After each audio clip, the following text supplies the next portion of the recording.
ಮತ್ತೆ ಬಿಸ್ಕೆಟ್ ನಾನು ನಿನಗೆ ಟೆಸ್ಟಲ್ಲಿ ನಾನು ಹೇಳ್ಕೊಡ್ತೀನಿ, ನೀನು ನನಗೆ ಆ ಬಿಸ್ಕೆಟ್ ಬಾಕ್ಸ್ ತಂದುಕೊಡ್ತೀಯಾ? ನನ್ನ ಹತ್ರ ಪ್ಲಾನ್ ಐತೆ, ನಾನು ಏನಾದರೂ ಮಾಡಿ ಆಮೇಲೆ ಅಲ್ಲಿ ಕರ್ಕೊಳ್ತೀನಿ, ನೀನು ಅದಕ್ಕೆ ಎತ್ಕೊಂಡು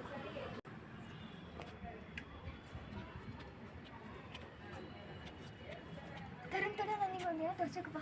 ಏನು? ಈಗ ಇಲ್ಲಿ ಮನೆ ಪೇಂಟ್ ಹೊಡೆದವ್ರೆ ನೋಡು, ಅದು ಚೆನ್ನಾಗೈತೆ. ಅದೇ ಥರ ನಾವು ಮನೆ ಕಟ್ಟದ ತೋರಿಸಿ. ಹಾಂ, ನನ್ನ ಬಿಸ್ಕೆಟ್ ಬಾಕ್ಸಲ್ಲಿ ನೀನೇನಾರು ನೋಡ್ದ? ನೋಡಿಲ್ಲಪ್ಪ. ಸಟ್